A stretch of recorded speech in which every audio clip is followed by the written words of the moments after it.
오늘 본문은 바벨론의 패망을 예언하고 있습니다. 당시 패권국인 바벨론이 우상 숭배로 멸망하게 된다는 말씀입니다. 8절에서 이 일을 기억하고 장부가 되라. 이 일을 마음에 두라. 9절 너희는 옛적 일을 기억하라고 말씀하시면서 과거 이스라엘이 우상 숭배로 패망했던 사실을 상기시켜 줍니다. 해방의 기쁨을 누리기도 전에 6.25 남침으로 인하여 우리는 주일도 예배할 수 없는 그런 슬픔과 비극을, 그래서 결국은 피난길에 올라야 하는 이런 슬픈 일들이 벌어지게 된 겁니다. 성도 여러분, 나는 어저께 교회 들어오면서 한 가지 생각한 게, 내가 생각이 좀 짧았다. 6월달이 되면 여기다 대형 현수막 상기하자 6.25 나라 지켜준 호국 영령들의 고마움을 잊지 말자, 이걸 썼어야 되는데 이게 머리가 짧아서 잊어버렸어요. 그래서 믿지 않는 사람들까지도 애국관, 국가관을 고취시키는 일이 교회가 해야 될 일이고, 나라가 있을 때 교회가 있고 나라가 있을 때 국민이 있기 때문에 이런 운동을 전개했어야 되는데 하는 아쉬움을 남기고, 여러분 6.25 정전 70주년을 맞이하면서 첫째, 고통의 과거를 잊지 말아야 하겠습니다. 우리 민족에게는 아픈 상처가 있습니다. 그것은 이 땅에서 동족 상잔의 전쟁이 있었기 때문입니다. 전후 세대, 특히 요즘 세대들에게는 실감이 나지 않을 겁니다. 6.25라는 이야기가, 또 6.25 동란 6.25 사변에 대한 이야기가 와닿지도 않을 겁니다. 하지만 해방 이전에 태어나신 어르신들은 실감이 날 겁니다. 일제압제에서 자유를 받기도, 해방의 기쁨을 누리기도 채전, 갑작스러운 북괴권 남침으로 인하여 이 나라가 얼마나 많은 희생과 아픔과 서러움을 만들어냈습니까? 이 전쟁으로 사상자가 무려 520만, 이산가족이 1000만, 그리고 자기 나라도 아닌 자유민주주의를 지켜주겠다고 16개국이 와서 이 나라 지키려고 15만 명이라는 군대가 죽었습니다. 우리는 이런 사실을 잊어서는 안 됩니다. 통일 독일의 초대 대통령 리하르트 존 바이체커라고 하는 사람이 1985년 제2차 세계대전 패전 40주년 기념식에서, 그러니까 승전 기념식이 아니라 제2차 세계대전 패년 기념식 석상에서 그는 이렇게 말했습니다. 과거에 대하여 눈을 감는 자는 현재에도 눈이 멀게 된다. 우리는 이 말을 새겨들어야 합니다. 여러분, 우리는 과거에 매이면 미래가 없습니다. 그러나 과거를 잊으면 같은 일을 반복하게 된다는 역설적인 사실을 알아야 합니다. 지금 우리 대한민국은 이념 논쟁으로 나라가 큰 혼란에 빠져 있습니다. 우리가 존경하는 김구 선생님도 민족이면 구만이지 이념이 무슨 소용이냐고 말했습니다. 그러나 그분이 김일성을 만나보고 깜짝 놀랐다는 겁니다. 김일성을 만나본데 이념이 이렇게 무서운 것인가 하고 새로운 사실을 알고 김구 선생님도 놀랬다는 말입니다. 이렇게 이념이 무서운 줄을 몰랐다는 것이죠. 여러분, 이들은 민족 위에 이념이 있어요. 아니, 교회 안에 천국을 소망하고 믿음 안에 산다는 사람들조차도 신앙 위에 이념이 있어요.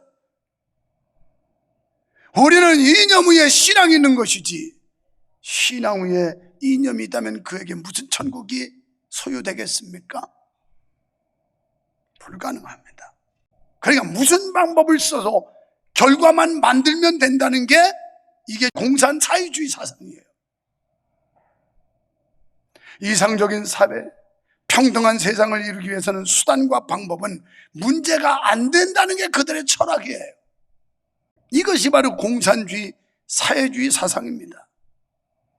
그런데 실제 공산주의는 자신들이 주장하는 철학과 다릅니다. 노동자 농민을 착취하는 세력들입니다. 결국 이런 논리로 그들이 전쟁을 일으킨 것이죠. 남조선 인민들 해방시킨다고. 그래서 우리는 엄청난 희생을 치루었죠. 그들의 행동이 얼마나 무자비했습니까? 어제의 친구가 오늘은 전혀 딴 사람으로 돌변하고 그렇게 나타나 폭력을 휘두르지 않았습니까? 저는 이 설교를 준비하면서 우리 교회 최성일 장로님 부친되는 최내우 아버님의 수필, 그걸 제가 지난 주일날 주고하길래 받아 읽어보았습니다. 내가 우리 부모님들에게 대충 이런 이야기는 많이 듣고 살았습니다만은 공산당이 뭔지 인민군이 어떻게 했는지 들었지만 최내우 아버님처럼 이렇게 소상하게 구체적으로 적은 글을 처음 봤습니다. 놀라웠어요. 이번엔 마을 이장이었습니다.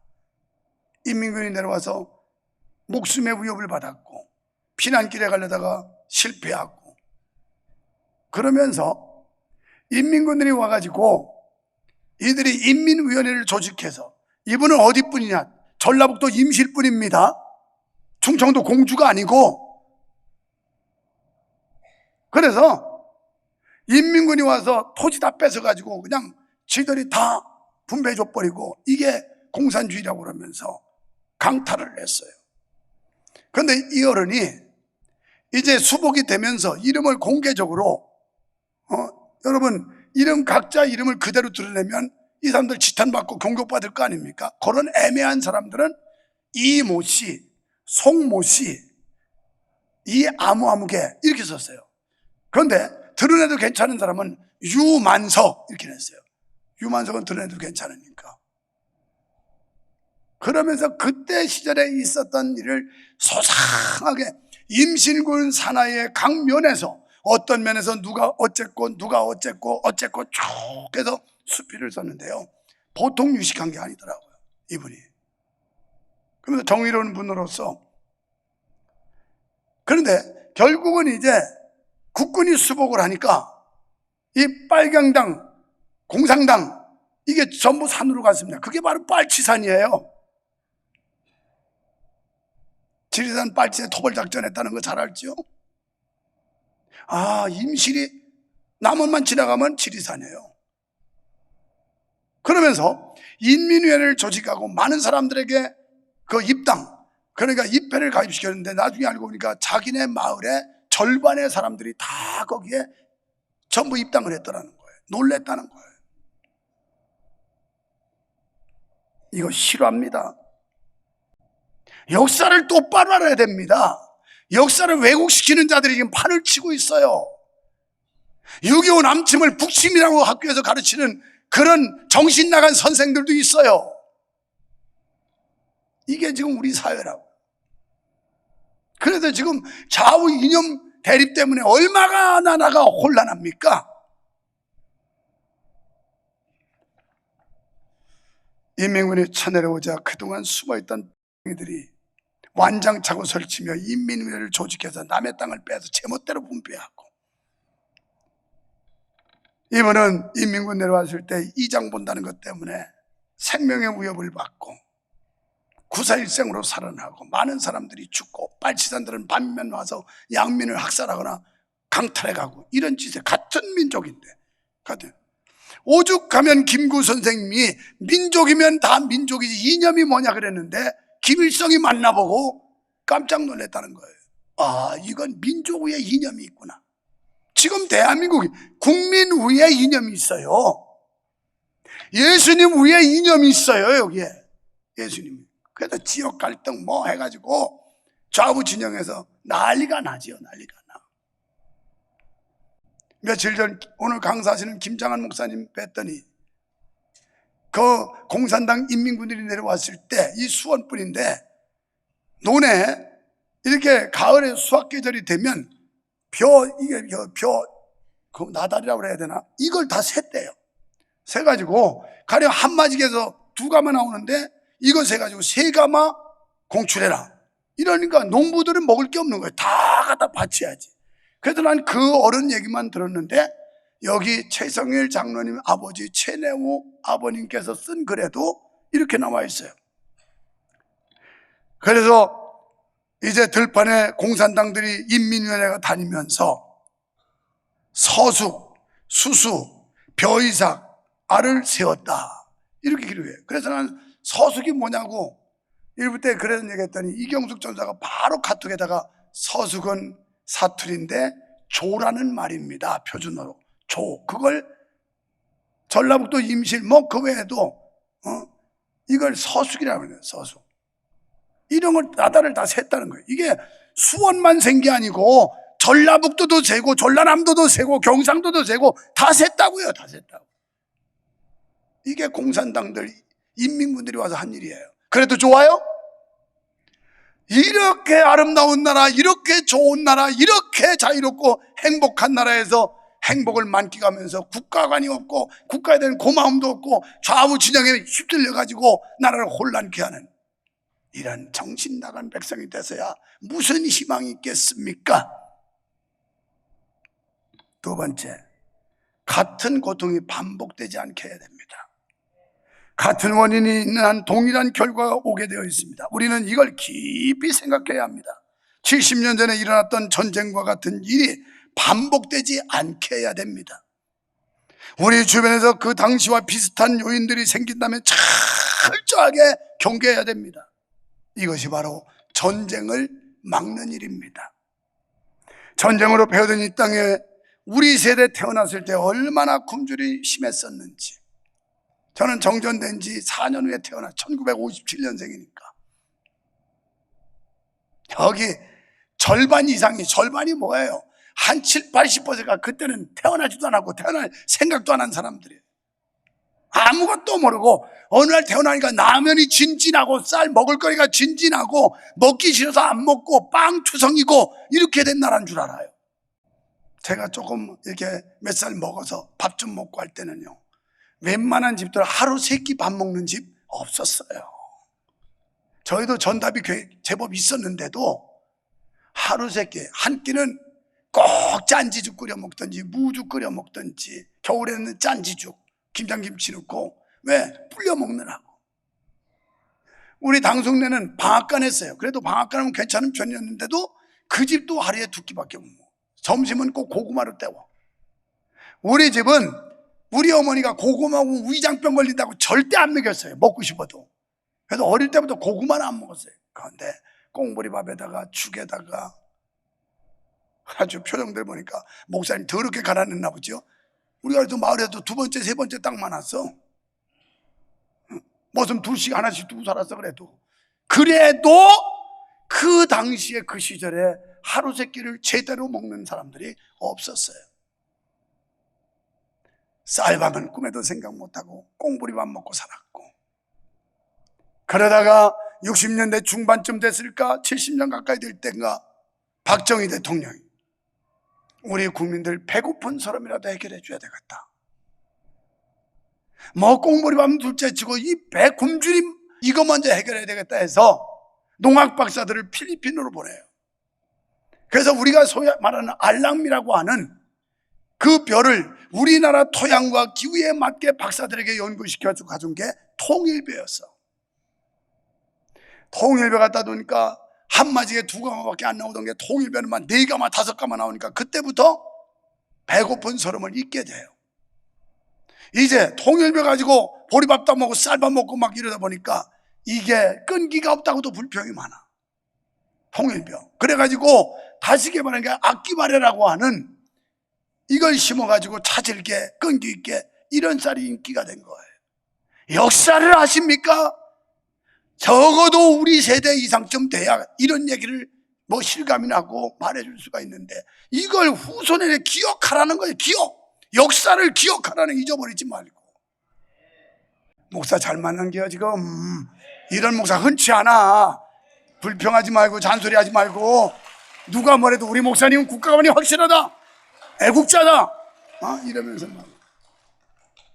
젊은이들아 먹기 싫다고 불평하지 말고, 목사님 니네만 할 때는 먹을 게 없어가지고 배가 쫄쫄 굴고 쌀밥은 그냥 보리밥 떠서 못 먹었다 이놈들아. 그냥 주는 대로 잘 처먹어. 그냥 말하지 말고. 요즘 애들은 그냥 엄마가 꼬시면서 밥을 먹여야 돼. 꼬시면서. 안 먹겠다고 도리짓하고, 빵 갖다 주면 밥 내놓으라고 그러고, 밥 갖다 주면 빵 내놓으라고 그러고 마주. 어디 앉아서 전부 다음 세대들은 이거. 하여튼 초와 봄이도 잘 먹겠지? 불평 안 하고 그냥 주는 대로. 이게 우리의 생생한 역사예요. 역사. 저는요 못났지만 교회보다 더 중요한 게 국가관이에요. 국가관. 만약 이 나라 자유민주주의에 무너지면 신앙생활을 못해요.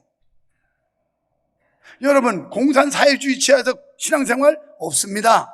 제가 북한 가서 봉수교회, 칠곡교회 봤지만 다 가짜예요. 그거. 어용이고요. 그거 알면서 가는 거예요. 그렇게라도 대화의 물꼬를 틀려고 알면서 속아주는 거예요. 거기 가보면 찬양단지에 하늘 가는 밝은 길 찾는 70대, 80대 이런 사람만 앉아가지고 꼭 가고 있어요. 우리 가면 설교하는 줄 압니까? 절대 못합니다. 거기 어용 목사가 그냥 써진 가품 가지고 줄줄줄 입고 있어요. 그러면 만 18세, 19세까지 포교를 못한다고 그러면 20살, 30살 이런 자식들한테는 전도해야 될 거 아니에요. 과거에 평양이 제2의 예루살렘이라고 할 정도로 기독교의 꽃을 피웠던 역사가 있는데 그렇게 전도했어야 될 거 아니에요. 그러면 40대도 있고 50대도 있고 젊은 세대가 있어야 될 거 아니에요. 없어요. 무서운 거예요 지금. 여러분, 그러니까 신앙 후에 이념 두면 안 되는 거예요. 이념 후에 신앙인 거예요. 이념. 할렐루야. 나라 소중하게 여기세요. 국가 귀하게 여기세요. 이게 우리가 사는 길이에요. 지금 이렇게 자유민주주의 꽃 피워서 거기서 오만 혜택을, 세상에 돈 몇천만 주면 모든 병원 가서 다 진찰하고, 이런 나라가 어디 있습니까? 나는 대한민국 너무 고마워요. 너무 감사하고. 이게 자원이 있는 나라입니까? 인구가 많습니까? 아무것도 없는 나라 이렇게 세계 10대 경제대국으로 올려놨으면 고맙고 감사할 줄 알아야지요. 그래서 오늘 행사도 제가 제주도 갔다 긴급 제안한 거예요. 여러분, 목사님들, 나는 3.1절보다 6.25에 더 비중을 두고 싶습니다. 네, 그랬어요. 그렇다고 내가 독립운동의 거리가 먼 사람으로 생각하지 말라고. 나는 독립운동가 가문이라고. 당신들은 가짜 누나지만 나는 진짜 누나라고. 유관순이 나하고 학렬이 우리 집안에 똑같다고. 내가 이런 사람이라고. 그러나 우리가 과거의 아픈 쓴 경험들은 기억은 해야 되지만 지금 현실적으로 우리를 위협하는 세력을 우리가 대응하면서 경계해야 되는데 6.25 점점 잊어버려가는, 희미해져가는 이 6.25 다시 상기시켜야 되지 않겠느냐. 이 행사 한번 했으면 좋겠다고 그랬더니 98%가 그거 좋습니다 해가지고 오늘의 행사를 하는 거예요.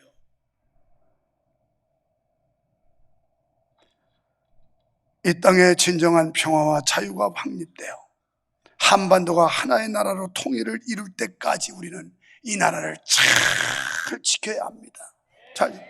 오직 자유와 진리 속에서 하나님의 뜻이 이루어지도록 힘쓰는 것이 그리스도인의 임무요 과제인 줄 믿으시면 우리는 이미 경험했던 값진 체험을 후손들에게 물려주어야 합니다. 무엇이 진리며 무엇이 길이고 생명인지, 그리고 무엇이 자유인지, 이 자유가 얼마나 소중한지 우리의 후손들에게, 우리의 자녀들에게 가르쳐주고 전해주어야 합니다. 사랑하는 성도 여러분, 속지 마십시오. 공평을 말하면서 불공평, 공정을 말하면서 불공정, 어려운 사람 앞세워서 자신들의 배를 불리는 공산사회주의 추종자들의 말장난에 속지 마십시오. 우리는 하나님께서 주신 자유 대한민국 지켜야 합니다. 힘이 없어 당했던 6.25 사변 잊지 말아야 합니다. 그리고 국가의 안보를 위해 기도해야 합니다. 저는 이렇게 외칩니다. 상기하자 6.25, 잊지 말자 6.25, 지켜내자 자유 대한민국.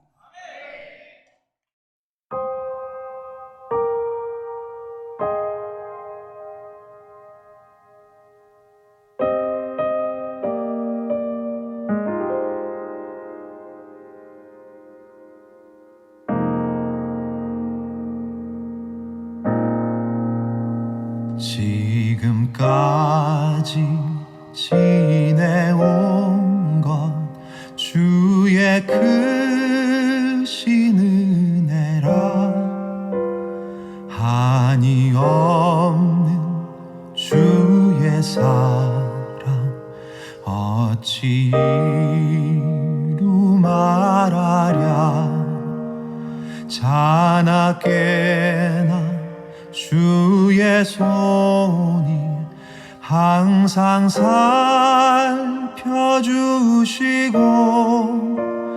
모든 일을 주 안에서 형통하게 하시네.